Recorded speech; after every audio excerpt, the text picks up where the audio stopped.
Industrie Maker Academy, c'est un programme nouveau que nous mettons en place pour promouvoir la création industrielle, la création des industries au Cameroun. D'où le volet Industrie et Maker, parce qu'à la fin, c'est un état d'esprit qui fait de nous le passage de l'état d'esprit de consommation à l'état d'esprit de créateur et de producteur. Le professeur Samam Bang, promoteur du programme Industry Maker Academy, est convaincu que le Cameroun, pour émerger à l'horizon 2035, doit nécessairement passer par le triptyque accélération de l'industrialisation, développement du capital humain, innovation et développement technologique.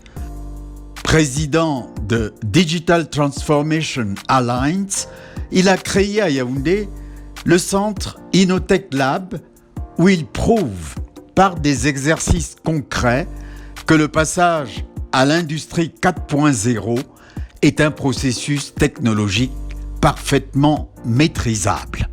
Dans ce programme Industry Maker Academy, la première édition tient compte des opportunités que nous offrent les technologies et principes de la 4e révolution industrielle pour accélérer notre industrialisation, pour nous permettre d'avoir un saut économique très consistant. Nous avons la possibilité, la chance que ces technologies sont en quelque sorte la manne qui tombe du ciel pour nos pays, où nous ne sommes pas obligés de faire les étapes qu'on aurait dû faire dans ce processus que les autres pays ont fait.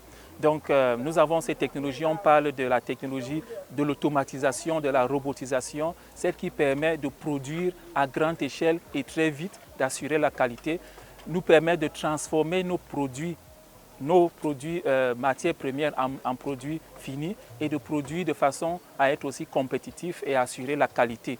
Donc tous ces instruments vont nous permettre donc, de réaliser une bonne partie du concept de l'import-substitution parce qu'il faut être productif, il faut être compétitif et d'accélérer le processus d'industrialisation qui est un pilier très important dans le cadre de la SND 30. Et l'autre volet, c'est aussi quelles sont les compétences et les métiers qui vont avec, qui sont indispensables pour notre industrialisation. En cette journée du 4 avril, un nombre public composé de décideurs politiques, industriels, entrepreneurs, experts en technologie sont venus discuter des moyens d'accélérer le processus d'industrialisation dans ce centre d'incubation qui vise à labelliser le Made in Cameroun. On ne peut pas faire des machines de qualité artisanalement. Artisanalement, à la main, on peut faire des objets de décoration, c'est très bien. On fait faire une machine à l'unité, ça va encore. Mais si on veut faire des machines en série pour faire des économies d'échelle, les machines doivent être identiques. Vous savez très bien le problème qu'on a, que chez nous, nos artisans fabricants ne te font jamais 2 machines pareilles. Parce qu'ils n'ont pas un référentiel numérique qui permet de structurer et de bien penser ce qu'ils veulent faire avant de passer à la production. Alors il y a des outils pour le faire et Innotech Lab se propose ici de donner à tous ceux qui veulent être des makers l'opportunité d'avoir tout ce qu'il faut pour modéliser ce qu'ils veulent faire des jumeaux numériques. Et donc nous sommes dans une exposition de vulgarisation pour que les gens sachent qu'une infrastructure comme ça existe, qui peut venir ici modéliser ce qu'ils veulent faire avant de passer en série. Cette immersion technologique, à travers différents ateliers d'intelligence artificielle, de réalité virtuelle, de robotisation ou de jumeaux numériques, a permis de mesurer tout le bénéfice qu'offrent les technologies avancées. À titre personnel, ça m'a été d'un grand secours d'intégrer l'esprit de modélisation dans ma démarche de production. Déjà parce que quand je dois calculer les coûts de ce que je veux fabriquer, je me trompe très peu. Parce qu'en machine, je vois exactement tous les boulons. S'il y a des pièces comme l'acrylique, l'aluminium, la tôle, j'ai la surface nécessaire au millimètre près. Je sais que les découpes suivront selon la même perspective. Donc on n'achète rien en trop ou en moins. C'est ça d'abord le gage de maîtriser les coûts. Ensuite, vous savez très bien qu'aujourd'hui, Beaucoup d'expertises qui peuvent nous aider sont dans la diaspora, sur des choses pointues. Ils ne peuvent pas voyager pour venir ici à l'atelier, nous aider à...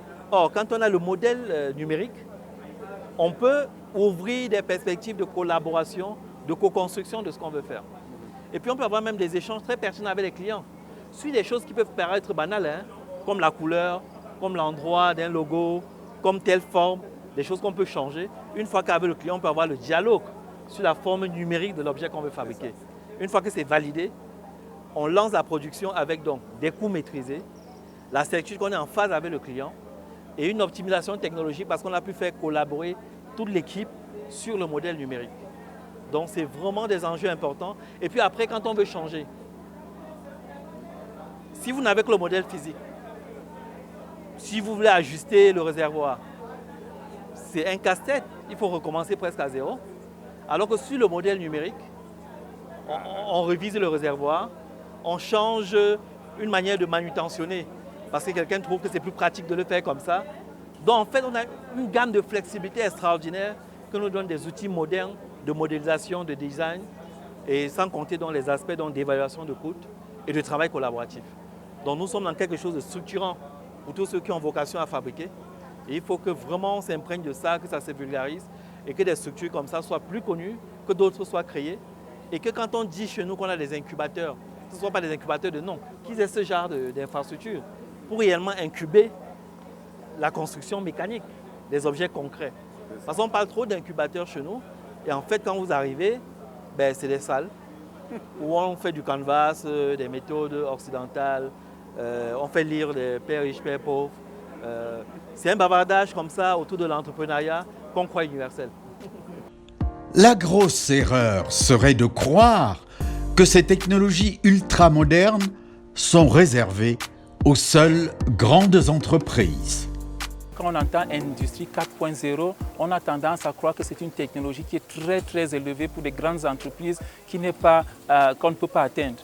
La bonne nouvelle, c'est que ces technologies sont appliquées à tous les niveaux, que ce soit pour, je le dis, pour une maman qui cultive son champ, elle peut déjà appliquer l'Industrie 4.0 pour surveiller son champ, sa culture, pour automatiser même les engrais et le sol, ainsi de suite. Nous allons voir les cas d'application tout à l'heure là. Pour les personnes qui vont au marché, imaginez toutes les tomates qui sont jetées 2 jours après parce qu'elles n'ont pas été vendues. Il y a les technologies pour les conserver et pour nous permettre d'avoir une logistique.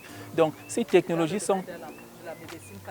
Dans le domaine de la médecine, ces technologies peuvent nous permettre, à travers des technologies de scan, de scanner et d'aller même à pouvoir opérer un être humain dans le monde numérique avant de le toucher. Donc toutes ces technologies sont disponibles. Tout ce que nous faisons dans le génie industriel, le génie mécanique, nous pouvons le faire aujourd'hui en grande partie avec le corps humain. Ça peut nous permettre qu'un technicien à distance puisse prendre la main lors d'une opération compliquée. Donc vous savez, nous avons toutes ces technologies qui sont disponibles là aujourd'hui et que nous allons explorer tout à l'heure lors de cette immersion technologique.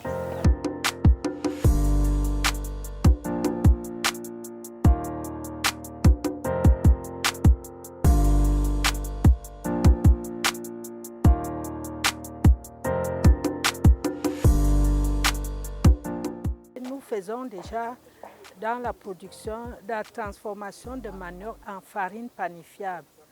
À un moment donné, quand on a parlé de l'import substitution, on s'est lancé vraiment dans la production de la farine. Malheureusement, on s'est trouvé heurté à un problème où les boulangers ne voulaient pas prendre cette farine. Nous nous sommes dit, on ne va pas perdre des tonnes et des tonnes de farine. Nous-mêmes, nous avons continué à transformer cette farine. Nous faisons les liqueurs de manioc, la vodka, la crème alcoolisée que les femmes appellent communément le Baileys avec du manioc. Nous faisons du pain. Nous faisons même du gari déjà avec des fruits. Nous-mêmes, nous déshydratons nos fruits et on les conditionne avec le gari. On met la cuillère. Ça veut dire que vous, même ici, là, vous avez votre eau, vous mettez dans le sachet et vous consommez votre denrée. Cette technologie est vraiment la bienvenue parce que nous, les machines qu'on nous a données sont des machines mécaniques, c'est-à-dire qu'on ne peut pas produire à grande échelle. On se dit, si vraiment nous avons l'opportunité d'avoir, par exemple, toute une chaîne où on met le manioc ici, on reçoit seulement la farine de l'autre côté, ça va alléger beaucoup de tâches et puis ça fera qu'on pourra produire en très grande quantité. Et nous avons aussi un problème, c'est-à-dire le problème de la certification. Vraiment qu'on essaie de nous alléger le coût de la certification. Les populations ont besoin de nos produits, mais nous ne pouvons pas les mettre dans les grandes surfaces parce que ces produits ne sont pas certifiés. Nous devons garder à l'esprit que le facteur de succès de notre industrialisation doit être basé sur la qualité des produits sortis de nos ateliers et usines. On a cette tendance à faire beaucoup plus de l'artisanat que de l'industrialisation. Et ça, vous ne pouvez pas dire que le pays ne regorge pas de compétences et aussi de valeurs en cela. Il suffit et il s'agira de faire le saut vers l'industrialisation. Cela requiert beaucoup de courage qui est en train d'être fait. Un des courages qu'il faut savoir, il faut faire en sorte que notre infrastructure de qualité soit endogène. Pour être simple, on a la capacité de produire, mais ce qui doit donner la confiance aux consommateurs de l'acheter, c'est la qualité. La qualité, ce n'est pas seulement l'apparence. C'est tout un processus et toute une infrastructure que nous n'avons pas ici complète.